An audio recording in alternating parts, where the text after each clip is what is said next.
No começo, a escuridão. Depois, uma explosão deu origem a sistemas em constante expansão de tempo, espaço e matéria. A cada dia, novas descobertas desvendam os enigmáticos e admiráveis segredos de um lugar que chamamos o Universo. No universo é importante conhecer os vizinhos mais próximos. Mas quanto realmente sabemos sobre nosso pedaço da Via Láctea? Apenas nos últimos anos, os cientistas descobriram segredos incríveis ocultos em nosso quintal. Novas luas, novos planetas e novos mistérios. É como se houvesse uma casa na sua rua e você nem soubesse disso. Conheça os vizinhos que estão só de passagem. Existem planetas vagando pela galáxia sem rumo, sem um lugar para chamar de lar. E velhos amigos cujos dias estão contados. É possível que Betelgeuse torne-se uma supernova esta noite. Venha conosco em um passeio pelo bairro. E vamos conhecer o nosso lugar na Via Láctea.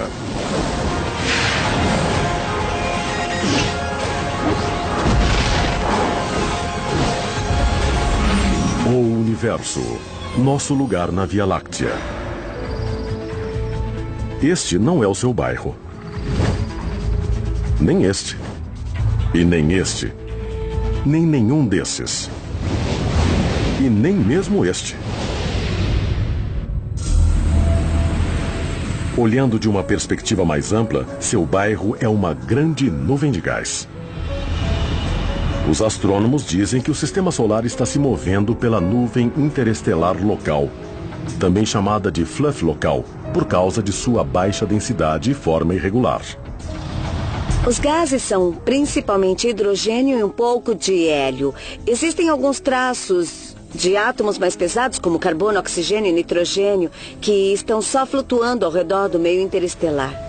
Sabemos que os átomos mais pesados no meio interestelar são sobras de explosões anteriores de estrelas como supernovas. A nuvem local tem 30 anos-luz de comprimento, cerca de 280 trilhões de quilômetros. Ela está no interior de uma nuvem de gás maior em forma de chaminé chamada de bolha local, que também veio de uma supernova. A bolha tem 300 anos-luz de comprimento e fica na borda interior de um dos braços da espiral da Via Láctea. Esse é o nosso bairro. Ao menos pensamos que é. Nossa posição exata na Via Láctea em relação aos braços não é conhecida. A estrutura da galáxia não é conhecida em nenhum detalhe. Algumas pessoas acham que são 2 grandes braços, outras pensam que são 4 grandes braços. É difícil determinar a estrutura exata da Via Láctea, onde todos os braços estão. Porque se parece um pouco como um rato em um labirinto. Não temos uma visão do todo. Em quase todos os bairros da Terra, você pode determinar sua localização exata. A 9 metros, vire à esquerda.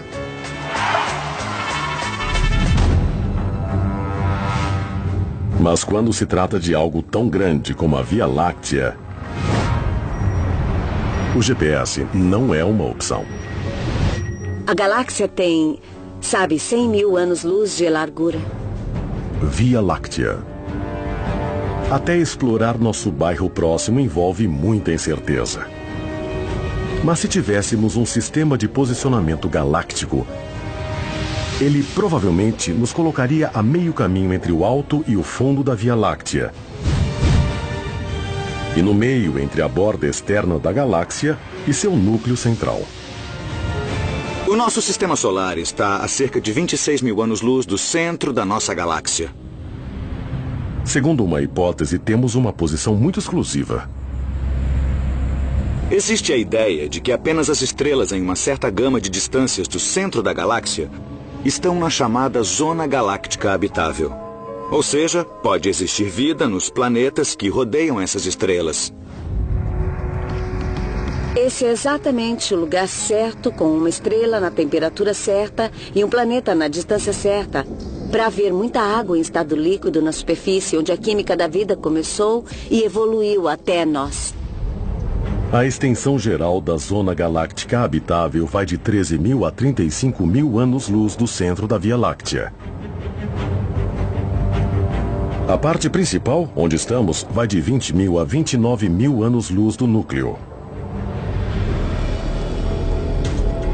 Dentro dessa zona, bairros antigos foram destruídos para abrir espaço ao que chamamos de lar. Dependendo de como se olhe para as coisas, nosso bairro local, o nosso sistema solar, é realmente um lugar relativamente seguro em comparação com o que parece acontecer. Se olharmos o universo mais amplo. Em sua história recente, o nosso sistema solar foi um local muito mais violento. E o material que formou o Sol e os planetas ainda estava se ajustando. Havia todo tipo de colisões e eventos violentos ocorrendo. E isso deu origem a este local agradável, calmo, relativamente calmo que temos hoje. Pensamos que as primeiras estrelas formaram-se com hidrogênio e hélio apenas, mas que, com o tempo, as estrelas funcionam como processadores que criam os elementos mais pesados. Isso é importante porque quando essas estrelas finalmente morrem e explodem, essas supernovas ou explosões de mortes estelares semeiam a galáxia e o material circundante com elementos mais pesados. Por exemplo, o carbono em nossas células, o oxigênio que respiramos, o cálcio em nossos ossos, o ferro em nossas células sanguíneas, todos são elementos pesados. Sabemos que o Sol é pelo menos uma estrela de segunda ou terceira geração porque existem planetas em torno dele, existem ferro e carbono e outros elementos mais pesados. Mas os processos que criaram a vida na Terra não parecem existir fora dessa zona. Perto da borda da galáxia, poucas estrelas explodiram, produzindo poucos elementos pesados. Mas para o exterior da galáxia não existem mais átomos de carbono, nitrogênio, oxigênio, os átomos que são tão importantes para a química da vida. Assim, a zona habitável da galáxia termina em um ponto em que não se tem os átomos mais pesados para criar a vida. Se a parte externa da galáxia é um bairro ruim, a área central é ainda pior. A gravidade dos planetas gasosos gigantescos pode nos destruir. E existem outros perigos quando nos aproximamos do núcleo da galáxia. Na época de Copérnico, pensávamos que éramos o centro do universo. E mesmo quando passamos a saber mais sobre os céus, ainda pensávamos estar no centro da galáxia. Agora que sabemos ainda mais, nós vemos que temos mesmo sorte por não estar no centro. No centro da Via Láctea, sugando matéria e até luz, está a estrela A de Sagitário.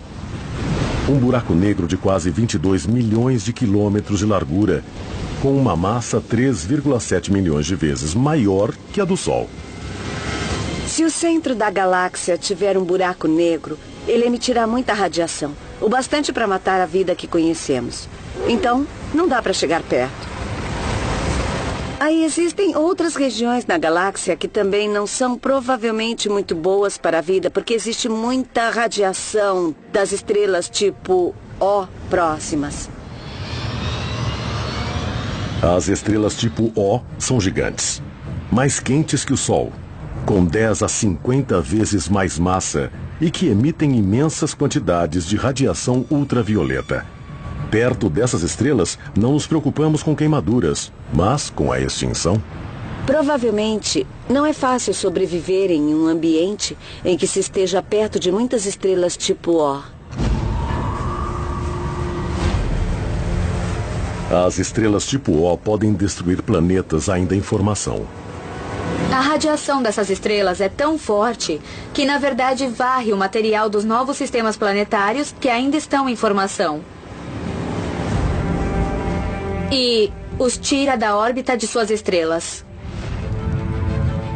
Se você quer ver provas, olhe para a nebulosa Rosetta.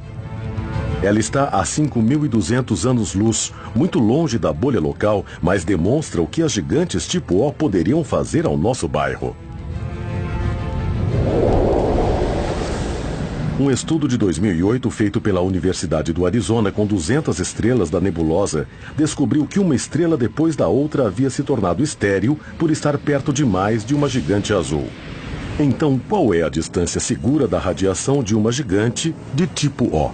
Bom, na minha opinião, nunca se está longe demais de uma gigante. Os seres vivos aqui na Terra estão acostumados com um sol bem suave. Seria preciso estar no mínimo a dezenas de anos-luz. Talvez mais do que isso. Realmente não chegue perto demais. Como uma cidade entre um deserto e um oceano, nosso ponto da galáxia prospera entre duas regiões inóspitas. Com os elementos da vida e sem a ameaça da radiação intensa, parece que nosso bairro é literalmente o único lugar para se viver. Via Láctea. Será que nosso lugar na Via Láctea é realmente tão exclusivo? A ideia da zona habitável galáctica é que se você ficar perto demais do centro da galáxia, haverá muitas coisas loucas acontecendo e isso tende a matar a vida. Para ser sincero, eu sou cético quanto a essa ideia porque eu acho que a vida pode acontecer em qualquer ambiente, ou pelo menos não sabemos. Então, devemos ter a mente aberta. É possível que nosso tipo de vida só possa viver nessa zona habitável galáctica, mas em outros lugares pode haver outros tipos de vida que chamaríamos de extremófilos. Porém, eles também nos chamariam de extremófilos. Uma coisa é certa. Em nosso bairro temos um sol que, ao contrário de uma gigante azul, nos protege do perigo e da destruição. De formas que ainda estamos descobrindo. Essa proteção pode ser invisível. Mas se perdêssemos a proteção do sol, nosso bairro estaria condenado. Nosso lugar na Via Láctea parece bem calmo. Porque, como muitos condomínios, não pensamos muito nos sistemas de segurança que mantêm o perigo afastado.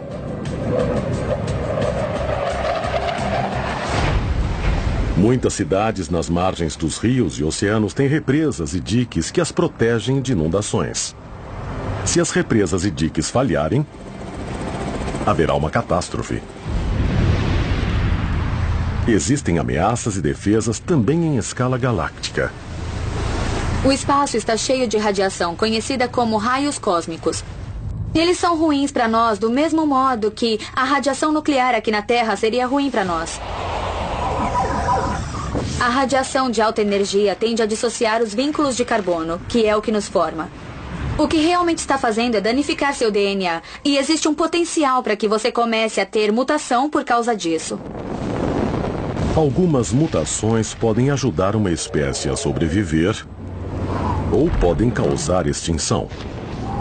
Não há evidências de que a radiação cósmica tenha realmente afetado a Terra no passado, mas isso não é uma coisa com que se deva brincar.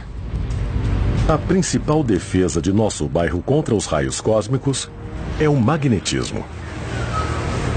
Temos uma zona de proteção em nosso bairro.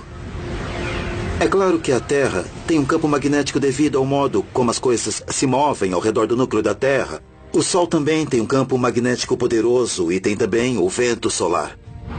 Esses fenômenos nos protegem das coisas perigosas que vêm de fora do sistema solar.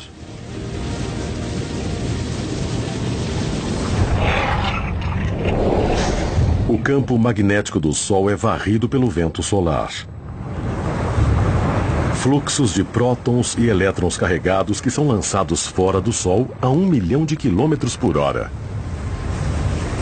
Essas partículas ficam no sistema solar entre os planetas e realmente alongam as linhas do campo magnético em padrões complexos. O vento solar leva o campo magnético para mais de 3 vezes mais longe do que a órbita de Netuno. Mas a 15 bilhões de quilômetros, em um lugar chamado heliopausa, o vento solar perde impulso e praticamente para. 15 bilhões de quilômetros. Quando isso acontece, ele transforma o campo magnético do Sol em uma barreira contra os raios cósmicos do espaço interestelar. Essa é a heliosheet. Heliosheet. Se não fosse por essa proteção, os raios cósmicos atingiriam o sistema solar o tempo inteiro. A helioscite age como um tipo de gaiola de tubarão para esses raios cósmicos que chegam e que poderiam influenciar o nosso planeta. Alguns conseguem atravessar, mas não chegam tão intensos como seriam sem essa proteção. Costumava-se pensar que a helioscite era uma barreira elegante, feita de cortinas de força magnética. Mas em 1977, as sondas Voyager 1 e Voyager 2 foram lançadas da Terra.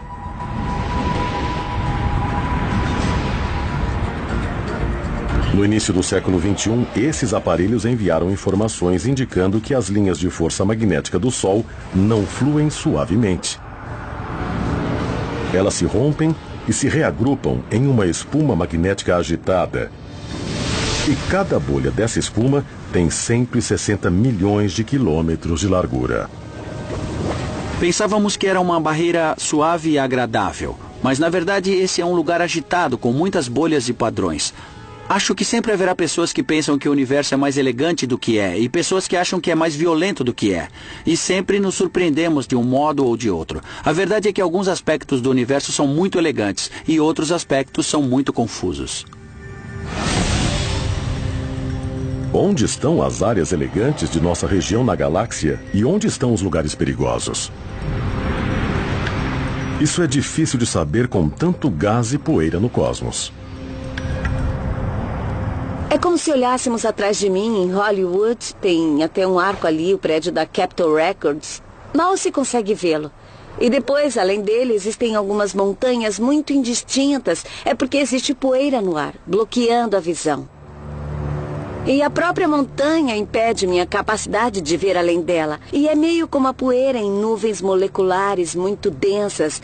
Quando se atinge uma grande parede de nuvem molecular densa, cheia de poeira, não se vê mais nada.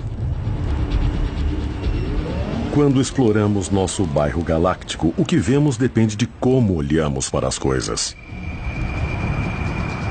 Uma das coisas que aprendemos com a história, olhando para os céus, é que cada vez que se olha de um jeito diferente, vemos coisas novas. E olhar para os céus de um jeito diferente muitas vezes significa só olhar numa parte diferente do espectro eletromagnético.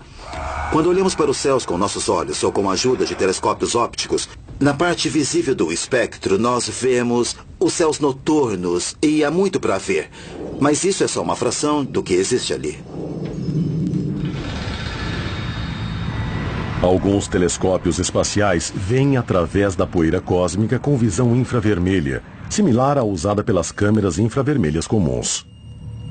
Eu trouxe comigo este saco plástico. E quando eu ponho a minha mão dentro do saco, você não pode ver quantos dedos estou mostrando.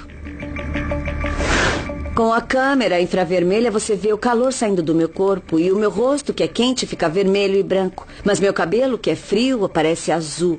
Assim, com a câmera infravermelha, você deve perceber quantos dedos estou mostrando, mesmo que não possa ver através do saco. É assim que os astrônomos olham através da poeira cósmica quando querem ver coisas que estão ocultas à visão. Por exemplo, as estrelas que nascem são muito quentes e ficam ocultas em poeira, mas nós as vemos com o infravermelho. Alguns objetos são transparentes ou opacos, dependendo da frequência da luz que está tentando passar por eles. Assim, de fato, alguma coisa que está no caminho, como muita poeira interestelar ou gás, e impede o modo em que os telescópios podem ver, é realmente invisível em outra parte do espectro e podemos ver o que está atrás. Com o infravermelho e outros comprimentos de onda, nós descobrimos muitos vizinhos que não conhecíamos. Existe um conjunto de instrumentos que estão explorando a lição de que se olharmos com uma parte específica do espectro, veremos os céus de um modo bem particular. Pelo que observamos, parece que alguns vizinhos antigos podem ter ajudado a vida a se formar na Terra, enquanto alguns vizinhos novos podem nos exterminar.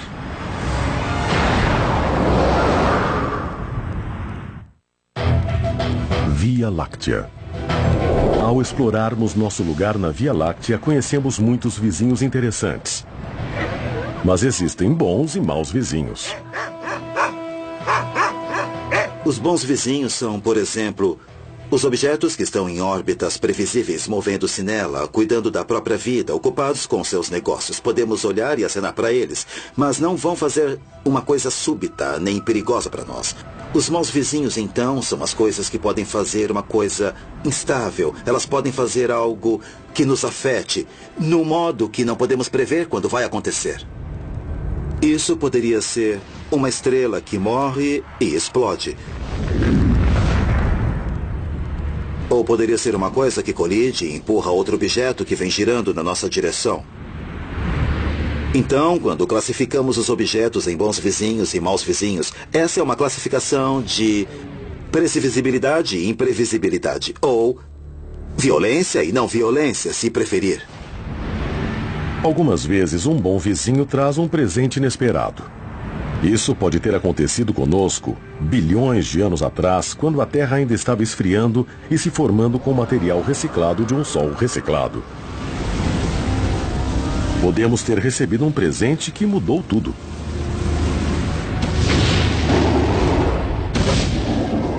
No início, a Terra era muito quente e provavelmente qualquer água original de superfície evaporou. Por isso, achamos que muita água pode ter chegado aqui vindo de cometas ou de asteroides de gelo, ou ambos.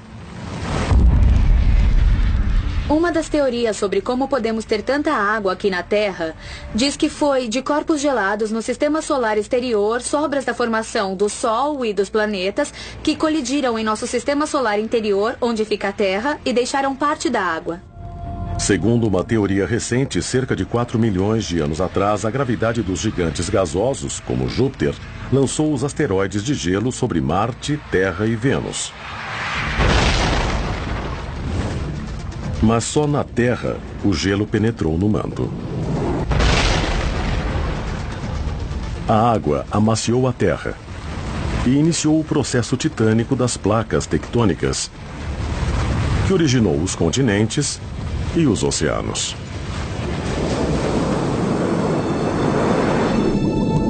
E como a vida se formou nos oceanos? Será que os compostos orgânicos necessários à vida também vieram do espaço? Os cientistas encontraram compostos orgânicos como os que formaram a vida na Terra em meteoritos raros, chamados condritos carbonáceos. Esses compostos são similares aos que foram coletados em várias fontes, como micrometeoritos na Antártica, poeira interestelar e amostras de poeira obtida pela NASA em 2005. A origem da vida envolve uma longa série de reações com muitas moléculas orgânicas diferentes. As moléculas orgânicas são as que têm carbono, e é possível que sejam necessárias circunstâncias diferentes para criar as diferentes moléculas orgânicas. Algumas podem ter surgido aqui na Terra, mas outras bem poderiam ter surgido no espaço, e depois vieram para a Terra em asteroides ou cometas. É possível que sem os presentes extraterrestres de nossos vizinhos espaciais, a vida nunca tivesse surgido na Terra. Os vizinhos da Via Láctea podem ter nos ajudado a nascer, mas a Via Láctea também tem coisas que podem nos matar, como, por exemplo, um anão laranja chamado Gliese 710. Ele tem 60% da massa do Sol. Atualmente está a apenas 63 anos-luz da Terra e está se aproximando. Gliese 710 parece estar vindo direto para o nosso sistema solar. Quando um anão laranja se aproxima do sistema solar, ele fica mais e mais importante. Quando está a 1 ano-luz ou menos, ele se torna muito importante. A quase exatamente 1 ano-luz da Terra, existe uma enorme região de objetos gelados chamada nuvem Oort. Os objetos da nuvem Oort podem eventualmente se tornar cometas se estiverem perto bastante do Sol, mas geralmente não os vemos porque estão muito distantes do Sol. Bilhões de cometas em potencial esperam que algo lhes dê um empurrão gravitacional. Algo como o Gliese 710. Ele vai começar a cruzar a nuvem Oort, ou pelo menos a perturbá-la pela gravidade, em cerca de 1,3 milhões de anos. Se o Gliese 710 chegar perto, Sua gravidade pode transformar pedaços de gelo inofensivos e poeira em cometas violentamente lançados contra nós. O resultado pode ser devastador para a Terra. Nesse ponto, poderia haver uma grande invasão de cometas no sistema solar interior, e isso poderia causar outra extinção em massa. Nós não sabemos, mas poderia ser assim.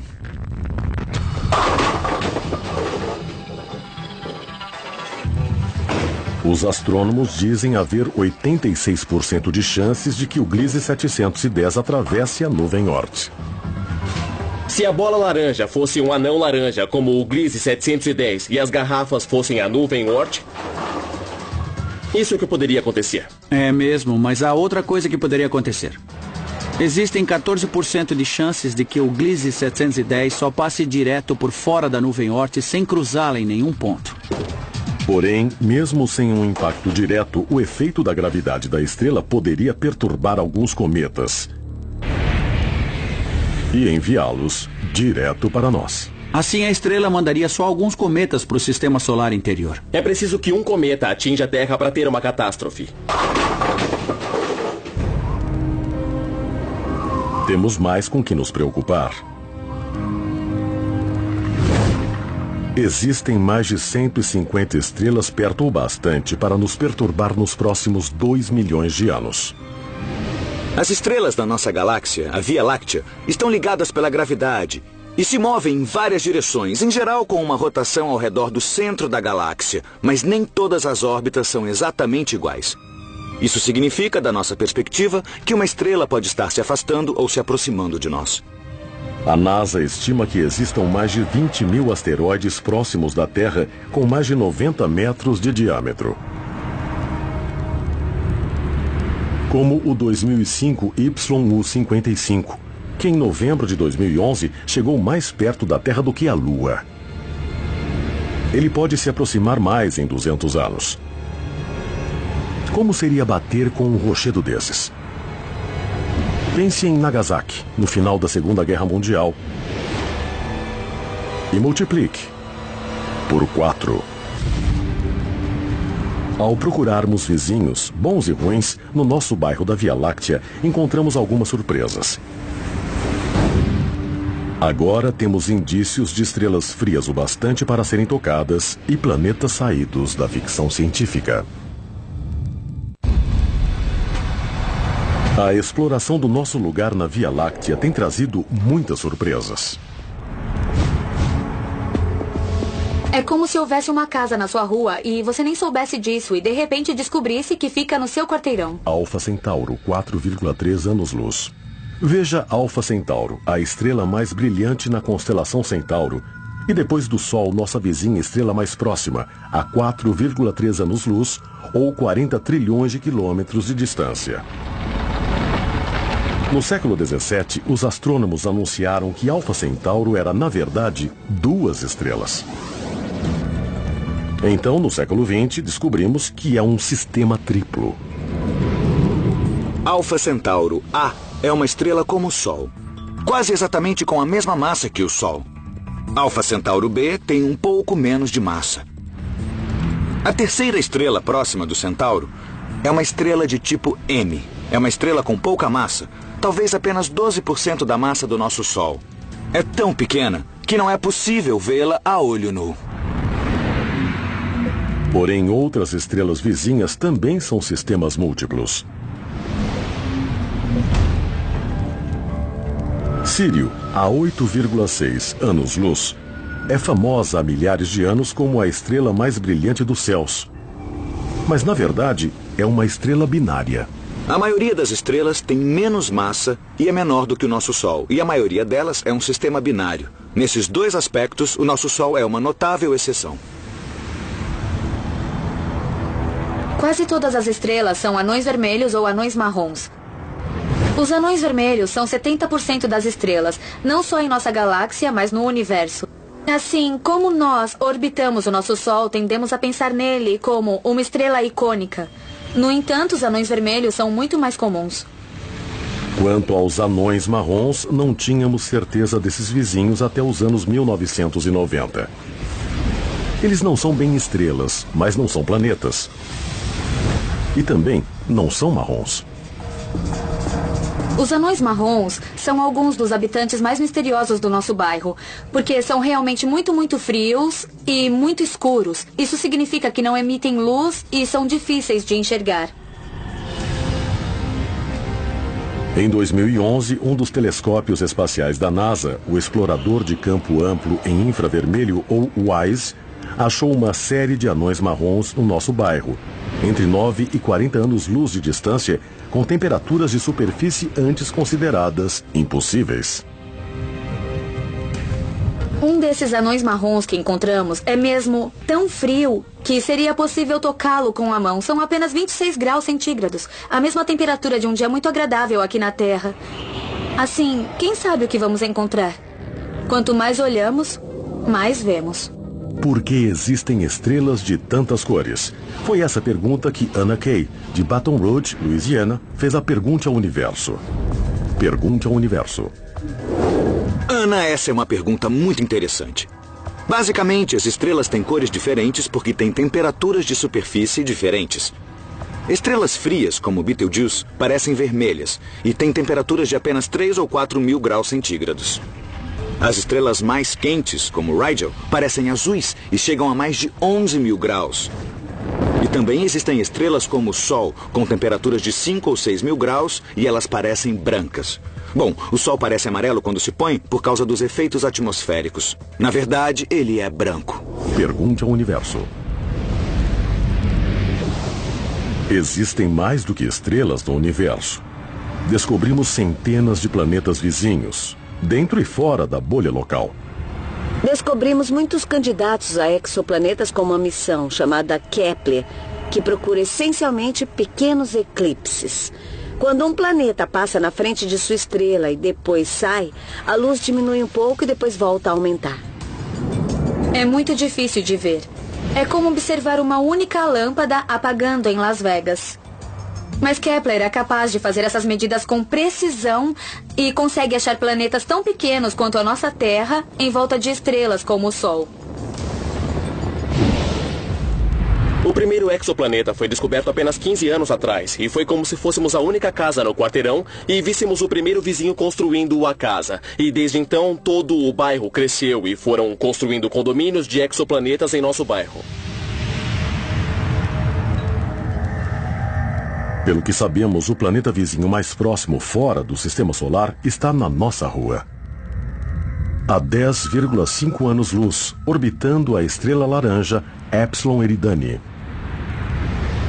O planeta não é uma coisa que poderíamos visitar esperando achar vida. Pensamos que esse planeta é mais equivalente a um planeta como Júpiter no nosso Sistema Solar.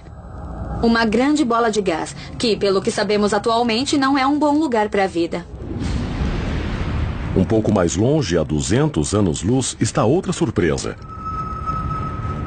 Um planeta que parece ter saído de um filme de Guerra nas Estrelas. Recentemente, o telescópio Kepler descobriu um planeta que orbita 2 sóis. E esse planeta foi chamado de Kepler 16b. Este planeta, embora tenha semelhanças com Tatooine, não é exatamente como o mundo de Luke Skywalker. Na verdade, é um planeta gelado e gasoso, mais como Saturno do que como a Terra. Bom, não tínhamos certeza antes dessa descoberta se poderia haver um planeta realmente com 2 sóis. E agora que nós achamos um, sabemos que isso é possível e é realmente interessante, porque significa que esses sistemas binários são bons lugares para procurar planetas. Em 2011, os astrônomos revelaram um novo tipo de planeta no nosso bairro. O sem-teto. Tem havido algumas indicações de que existem planetas isolados que não estão em órbita ao redor de uma estrela. Eles começaram em órbita em volta de uma estrela, mas por algum motivo foram expulsos do seu sistema solar e agora estão vagando sem rumo pela galáxia sem um lugar para chamar de lar. Então eu fico pensando se logo teremos outra definição que abranja esses corpos que costumavam ser planetas e não orbitam mais uma estrela. Eu acho que ainda é válido se referir a esses corpos ejetados como planetas, porque planeta é a palavra grega para viajante. E eles estão mesmo viajando pelo espaço. Também descobrimos novas coisas sobre nossos vizinhos no sistema solar. No verão de 2011, o telescópio espacial Hubble tirou as primeiras fotos da quarta lua do planeta Plutão, até então desconhecida. Você pode ficar pensando, Plutão nem está tão distante, porque demoramos tanto para descobrir a quarta lua. Bom, é porque ela é muito pequena, com 16 a 30 quilômetros de diâmetro e tem luz fraca. Ela só reflete um pouquinho da luz do Sol. A nova lua provavelmente é um mundo gelado e sem vida, como o próprio Plutão. Até agora, todos os vizinhos recém-descobertos são quentes demais ou frios demais para poder abrigar vida. Mas a busca continua. Então, embora isso ainda não tenha acontecido, estamos em um ponto em que a tecnologia supre nossas necessidades. E realmente poderemos começar a encontrar planetas como a Terra em um futuro muito próximo. Porém, ser capaz de determinar se eles iriam suportar a vida é uma tarefa muito mais difícil. Nenhum dos exoplanetas que descobrimos na nossa área da Via Láctea é uma ameaça para nós. Mas o que podemos dizer das estrelas? Algumas delas poderiam morrer e nos levar com ela?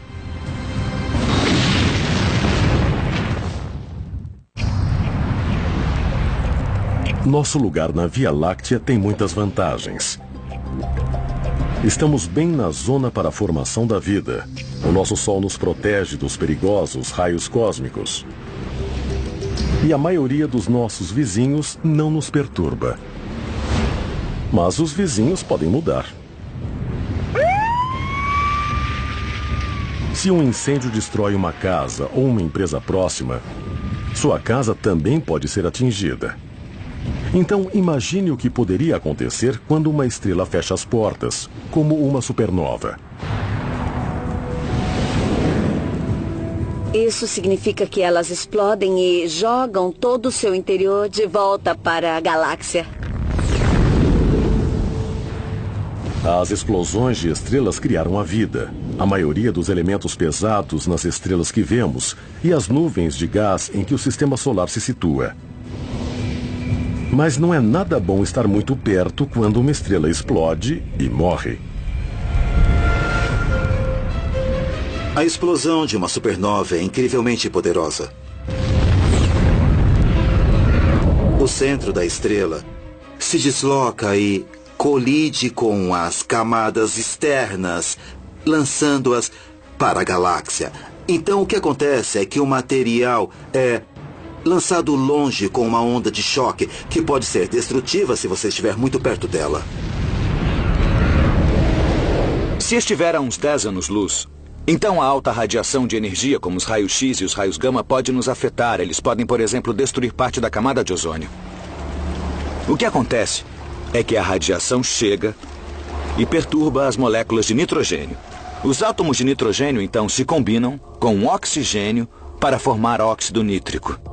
Esse óxido nítrico, NO, perturba as moléculas de ozônio, O3, e forma dióxido de nitrogênio, NO2.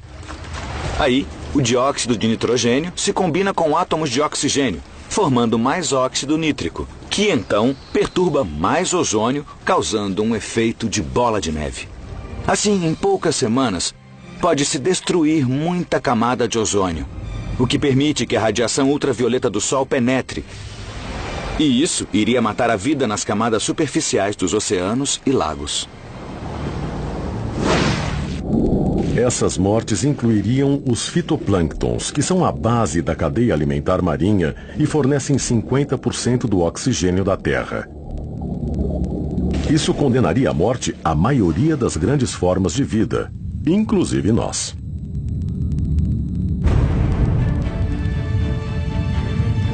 Uma candidata à extinção estelar está fora da bolha local, embora seja uma visão familiar há milhares de anos. A supergigante vermelha, Betelgeuse. A estrela entre 500 e 800 anos-luz com 20 vezes a massa do Sol forma o ombro direito da constelação de Órion. Betelgeuse está perto do fim de sua vida. Entre 1996 e 2011, a Betelgeuse encolheu 15%. Por motivos ainda não entendidos. A gigante vermelha pode se tornar supernova em 500 mil de anos, ou isso pode já ter acontecido. É possível que Betelgeuse se torne supernova esta noite, ou amanhã à noite, ou na semana que vem. Mas é muito mais provável que se torne supernova em 100 mil anos ou em algumas centenas de anos. Como Betelgeuse está a algumas centenas de anos-luz de nós, é possível que ela já tenha explodido e nós não saibamos. Porque a luz ainda não nos alcançou. É bom saber que mesmo que Orion desloque o ombro, Betelgeuse está longe demais para afetar nosso bairro. Mas tem também a HR 8210, a cerca de 150 anos-luz na constelação de Pégaso. Não é só uma estrela, mas duas. Uma estrela e um anão branco em órbita binária, uma ao redor da outra. O anão branco tem 15% mais massa do que nosso Sol e não está a ponto de se tornar supernova ainda. A HR 8210 é um sistema binário, duas estrelas que orbitam uma a outra, e uma delas até já morreu e é um anão branco. Bom, esse sistema tem o potencial para que, quando a estrela, que é muito quente agora, começar a se aproximar da morte e começar a inchar, ela comece a lançar material para o anão branco. Essencialmente, esses sistemas são como estrelas zumbis que comem seus companheiros. Quando essa estrela normal começar a se expandir, o anão branco vai começar a roubar material de sua companheira, ficando com mais massa. E se ele atingir um certo limite instável, vai explodir como uma supernova de tipo 1A. Estamos longe o bastante para não termos danos colaterais quando a HR 8210 explodir. Se quiser estar completamente seguro com uma supernova, você deve ficar pelo menos a 100 anos-luz.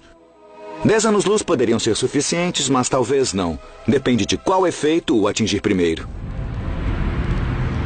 Mas isso não vai acontecer por muito, muito tempo. E até lá, teremos nos movido e ela terá se afastado, porque tudo na galáxia está mesmo a caminho de algum lugar. Então, com o tempo isso pode acontecer, mas quando isso ocorrer, provavelmente não estará mais perto da Terra. Mas não se sinta tão seguro. A ameaça da HR 8210 só foi descoberta em 2002. Quantas outras supernovas em potencial existem por aí? Quanto elas estão perto de nós? E quando elas irão explodir?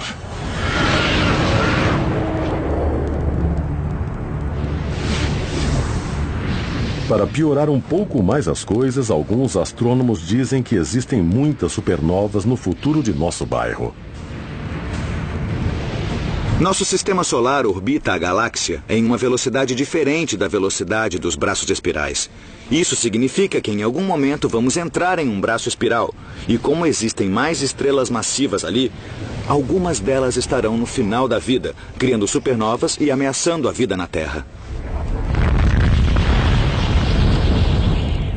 Porém, nosso lugar na Via Láctea está seguro esta noite, e pelo menos por alguns milhões de noites no futuro. Tempo bastante para mais explorações. E mais surpresas. Vivemos num bairro muito diversificado, e as coisas estão mudando. A galáxia não é um lugar estático, será um lugar interessante de ver daqui a 1 bilhão de anos.